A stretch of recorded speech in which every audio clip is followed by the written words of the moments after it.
Voilà, je vais vite étudier donc une horloge.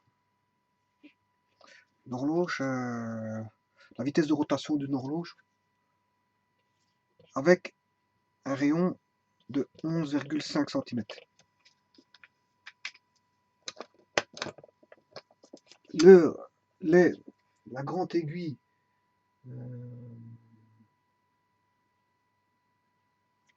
je prends la trotteuse qui est l'aiguille des secondes qui va assez vite. Je vais prendre 8 cm. Ça, c'est l'aiguille des secondes là, pour la trotteuse. L'aiguille des minutes, je vais prendre 5 cm. Et l'aiguille des heures, je prends 7 cm. Voilà. Et je vais étudier leur vitesse de rotation. Combien fait la vitesse de rotation pour chacune de ces aiguilles. La trotteuse, l'aiguille des minutes, l'aiguille des heures. Donc, le vert, c'est l'aiguille des heures. Ça, c'est l'aiguille des minutes. Voilà. Et là, c'est le rayon du cadre de l'horloge. 11,5, mais ça nous intéresse très peu, ça. Voilà. Et donc, ici, on sait bien que la vitesse de rotation,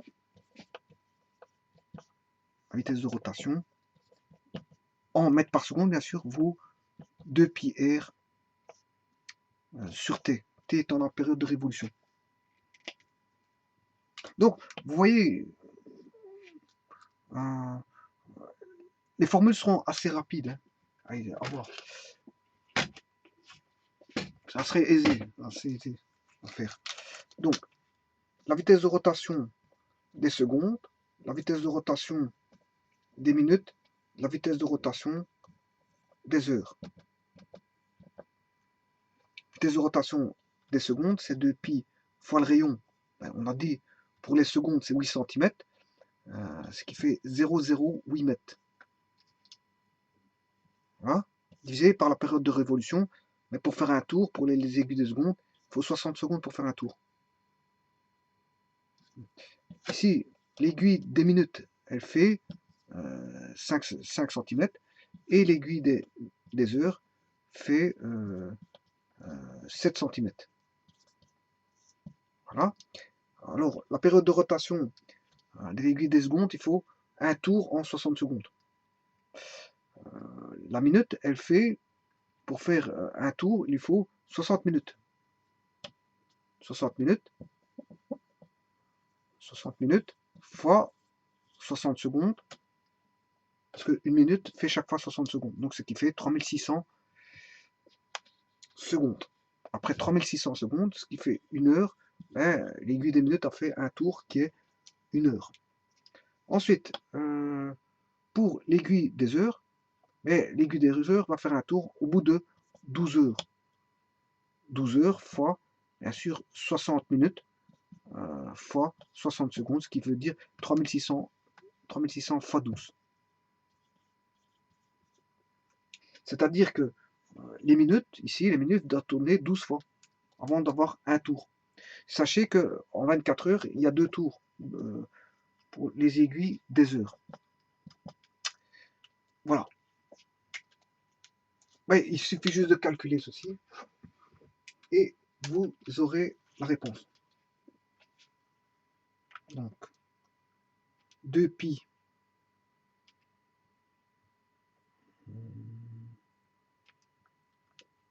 fois 0,08 divisé par 60 secondes. Voilà. La vitesse ici est de 0,083 mètres par seconde. Ce qui veut dire 0,083, hein, j'ai 0,003 7 mètres par seconde. Bien sûr, je vais mettre en centimètres. Hein. Ce qui fait des décimètres ici. Ce qui fait 0,837 cm par la seconde.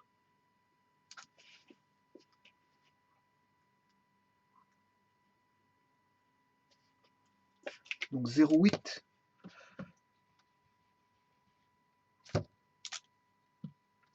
décimètres, 0,8, 0,837.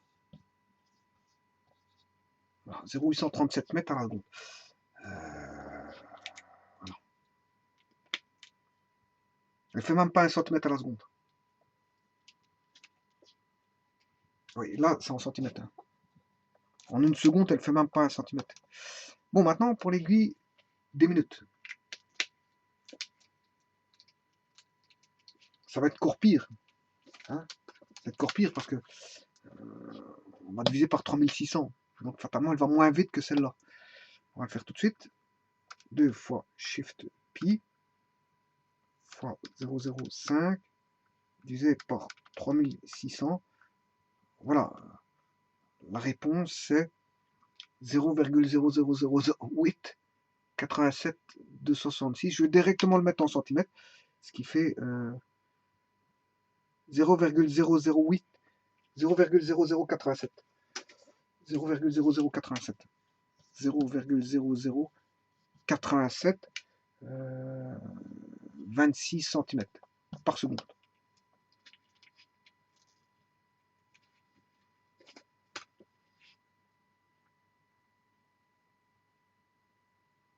Je vais quand même remettre tout ceci 0, 83, 77, 75.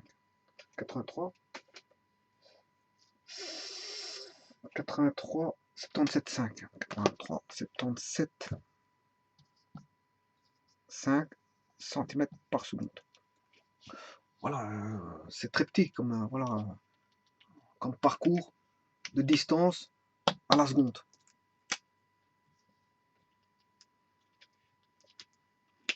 Maintenant, le dernier.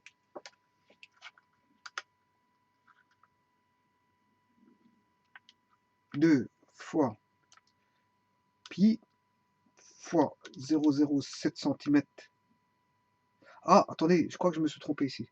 Non, non, non, c'est parce que c'est bien 8 cm, j'ai bien mis en mètres. Là, il est bien en mètres, parce que 8 cm, c'est 0,08 mètres. 0,05 mètres, 0,0. Donc c'est juste. Je m'excuse, j'avais fait le nécessaire, donc il n'y a pas de problème.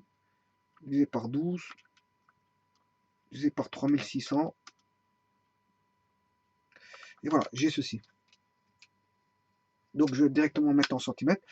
Donc je vais avoir 0,00101. 0,00101 81 0,0101 81 cm par la seconde. Et là, on doit avoir le résultat ici. Si on est 60 fois plus petit là, et encore par rapport à là, 60 fois plus petit, on doit avoir les bonnes réponses. Donc je vais reprendre le 0,83 0,83 775 divisé, si je divise par 60, ah oui, c'est pas le même rayon, je raconte une bêtise. Ils sont pas de même rayon. Ouais, fatalement, s'ils sont pas de même rayon, ouais, s'ils étaient de même rayon, j'aurais pu faire ça, mais ici, c'est vrai qu'ils sont pas de même rayon. Donc, il n'y a pas de division par 60, parce qu'ils n'ont pas les mêmes rayons. S'ils avaient les mêmes rayons, je pourrais faire diviser par celui-ci divisé par 60, j'obtiendrai celui-ci. Celui-ci divisé par 60, j'obtiendrai celui-ci. Mais comme ils ne sont pas de même rayon, je ne peux pas faire ça. Voilà. N'oubliez pas que ici, le point mobile se trouve à l'extrémité des 8 cm, c'est-à-dire ici, à l'extrémité des 5 cm ici, et à l'extrémité des 7 cm ici. Donc, lui, il va parcourir un cercle donné, lui, un autre cercle donné, et lui, fatalement, un autre cercle donné. Et ils vont parcourir des trajectoires qui ne sont pas les mêmes. Voilà. Donc, pour le calcul des engrenages, pour calculer la vitesse de rotation, ça a été calculé par rapport à ça. Il faut calculer maintenant les engrenages si vous voulez construire les engrenages en rapport avec cette vitesse de rotation là.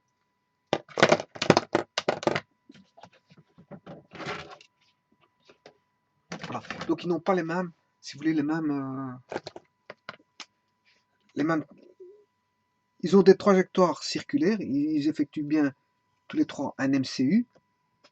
Hein, on a tous les trois un MCU, mais bien sûr, l'extrémité de l'aiguille, de chacune des aiguilles heure, minute, seconde, ne sont pas positionnées au même endroit. Puisqu'il y en a un qui fait, par rapport au centre de l'horloge, il y en a un qui fait 8 cm, un qui fait 7 cm, un qui fait 5 cm. Donc fatalement, leur trajectoire, un aura sa trajectoire comme ceci, voilà. Un autre, sa trajectoire, elle est ici, hein. Voilà, et le troisième, sa trajectoire là. Ils n'ont pas les mêmes trajectoires. Du fait qu'ils n'ont pas les mêmes extrémités de leur aiguille situées au même endroit, dans des positions différentes, dans des positions différentes d'extrémité d'aiguille.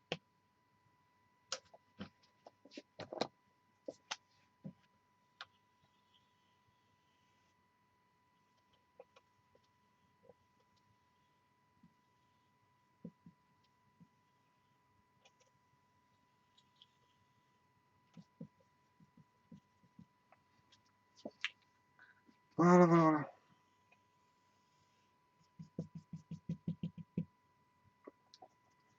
Bon, maintenant, l'aiguille est peut-être artistique, hein, pour avoir des aiguilles comme ceci. Ça change rien. Ça change rien.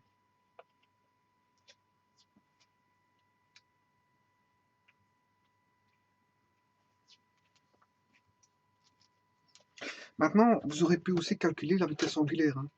La vitesse angulaire, vous l'avez tout simplement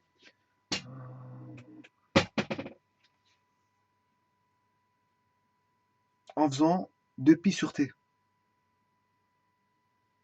Voilà. Là, il ne dépendra pas du rayon. La vitesse angulaire ne dépend pas du rayon. Vous faites 2π sur 60, 2π sur 3600 et 2π.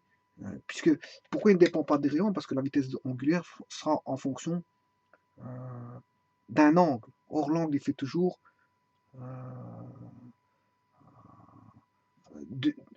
il doit parcourir toujours un tour. 2π, 2π, 2π. Ce qui va changer, c'est la période de révolution. Donc, voilà. Si vous voulez oméga, ben, il suffira de faire 2π sur 60. Oméga qui est la vitesse angulaire. Voilà. Oméga pour les secondes. Oméga pour les minutes. Et vous calculez ceci. Oméga pour les heures. Donc, la vitesse angulaire est indépendante, si vous voulez, du rayon. C'est la vitesse de rotation qui dépend du rayon.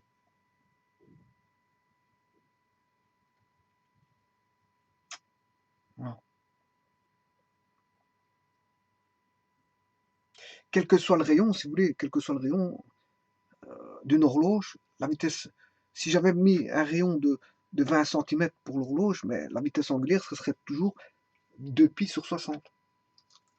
De manière angulaire, c'est toujours 2π sur 60.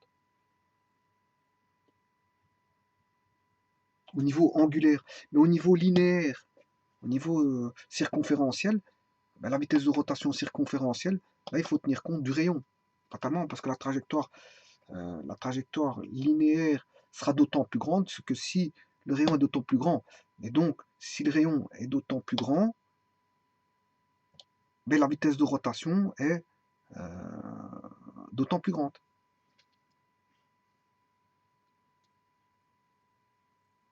D'autant plus grande pour avoir, bien sûr, un t donné, fixe. Pour une période de révolution donnée, hein, si vous augmentez le rayon, pour avoir cette période de révolution, il faut que tourner plus vite. C'est ce que ça veut dire. Hein, pour une période de révolution constante, donnée, fixe, si vous augmentez le rayon, ben, pour arriver à ce temps de révolution, ben, il faut faire tourner plus vite puisqu'il est plus éloigné. Voilà. Mais de manière angulaire, la vitesse angulaire ne dépend pas du rayon. L'oméga ne dépend pas du rayon. Il est indépendant du rayon, si vous voulez. Donc, ce sera toujours 2π sur t. 2π sur t. Alors que la vitesse de rotation, c'est 2π sur t fois r. La vitesse de rotation linéaire, si vous voulez, est dépendante du rayon, alors que la vitesse angulaire n'est pas est indépendante du rayon. Et la vitesse angulaire, elle se fait toujours sur un tour, c'est-à-dire 2π, et sur une période de révolution t, période de révolution qui donne le temps pour faire un tour. C'est le temps pour faire un tour. Elle ne dépend que ça. Voilà.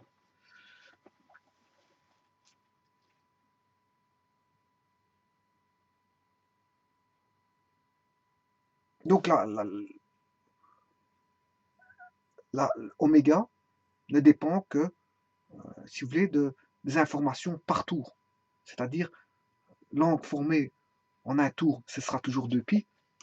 Pour un tour, c'est toujours 2π. Hein. Quand on fait un tour, on a toujours fait 2π.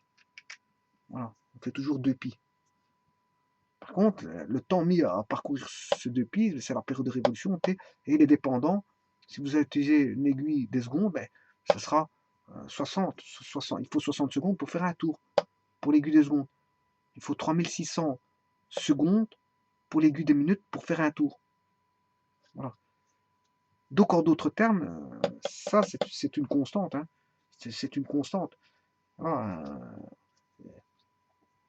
On va dire c'est comme si on avait trois moteurs avec un temps de révolution fixe. Un temps de révolution fixe pour chacun des trois moteurs. Donc on aurait trois moteurs avec un temps de révolution fixe. Donc si le temps de révolution est fixe, c'est qu'on a bien un MCU, hein, parce qu'on parcourt toujours sur 2π, parcourt toujours en des temps. Pour faire un tour, on a toujours le même temps, 60. Donc c'est cyclique. C'est cyclique. Donc si c'est cyclique, pour faire un tour, on fait toujours le même temps, eh bien, ça veut dire qu'on a affaire à un MCU. Il n'y a pas d'accélération. On a affaire à un MCU, un MCU, un MCU. Si on avait positionné trois moteurs ici, c'est trois moteurs qui tournent à vitesse constante, si vous voulez. Et donc, le oméga, il est constant. Parce qu'il vaudra 2π sur le temps de révolution qui est constant ici. Pour l'aiguille des secondes. Donc, on a bien une constante ici. Donc, oméga C, oméga, c'est une constante fois. Et là, bien sûr, le rayon, ça dépendra du rayon. Et donc, la vitesse linéaire va dépendre du rayon. Va dépendre du rayon. Voilà. Je vous remercie.